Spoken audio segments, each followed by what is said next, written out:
ഒന്നിച്ചൊരുമിച്ച് ജീവിക്കാനാകുന്നില്ലെങ്കിൽ, മുന്നോട്ട് പോകാനാകുന്നില്ലെങ്കിൽ പിന്നീട് പിരിയാൻ തീരുമാനമെടുക്കും. എന്നാൽ പിരിയാൻ തീരുമാനിച്ചാലും വെറുതെ വിടാത്ത ഭർത്താക്കന്മാരുടെ വാർത്തയിലേക്കാണ്. തൃശൂർ പുത്തൻപീടികയിൽ ഭാര്യ വീടിന് നേരെ ഭർത്താവിന്റെ ആക്രമണം. ജനൽ ചില്ലുകൾ തകർത്തു, പോർച്ചിൽ നിർത്തിയിരുന്ന സ്കൂട്ടറിന് തീയിട്ടു. ഇന്നലെ വൈകിട്ടായിരുന്നു സംഭവം.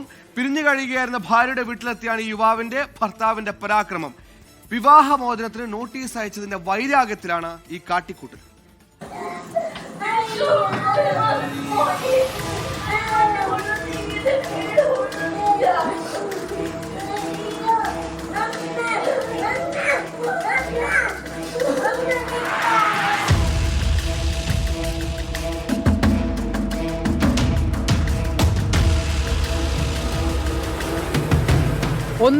ഒരുമിച്ച് ജീവിക്കാൻ ഇനി കഴിയില്ലെന്ന് ഉറപ്പുവരുത്തുന്നിടത്ത് പിരിയാനുള്ള സ്വാതന്ത്ര്യം എല്ലാ ബന്ധത്തിലുമുണ്ട്. ഭർത്താവിന്റെ നിരന്തര പീഡനത്തിൽ മനം നൊന്താണ് യുവതി ഭർത്താവുമായുള്ള ബന്ധമൊഴിയാൻ നോട്ടീസ് നൽകി സ്വന്തം വീട്ടിലെത്തിയത്. പക്ഷേ അയാൾക്ക് അയാളുടെ കലി അടങ്ങിയിരുന്നില്ല. ഇതിന് പിന്നാലെ പുത്തൻപീടിക തണ്ടാശ്ശേരി ക്ഷേത്രത്തിന് സമീപമുള്ള ഭാര്യ വീട്ടിലെത്തി ആക്രമണം അഴിച്ചുവിട്ടു. തണ്ടാശ്ശേരി രാധാകൃഷ്ണന്റെ വീടിന് നേരെയാണ് ആക്രമണമുണ്ടായത്. വൈകിട്ട് 7:30 സംഭവം. രാധാകൃഷ്ണന്റെ മകളുടെ ഭർത്താവായ തളിക്കുളം സ്വദേശി ഷക്കീറാണ് ആക്രമണം നടത്തിയെന്നാണ് പരാതി. ആക്രമണം നടക്കുമ്പോൾ രാധാകൃഷ്ണന്റെ ഭാര്യയും മകളും കൊച്ചുമകനും മാത്രമാണ് വീട്ടിലുണ്ടായിരുന്നത്.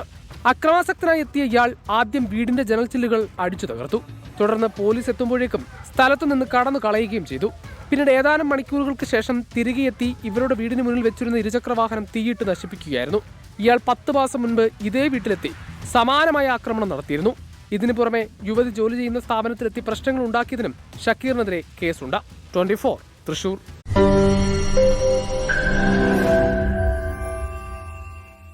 ലോകത്തെവിടെയായാലും ഏത് സമയത്തും 24 വാർത്തകളും ഓഗ്മെന്റഡ് റിയാലിറ്റി പാക്കേജുകളും എക്സ്പ്ലെയിനറുകളും വിശദമായി കാണാൻ ഞങ്ങളുടെ യൂട്യൂബ് ചാനൽ നിങ്ങൾക്ക് സബ്സ്ക്രൈബ് ചെയ്യാം.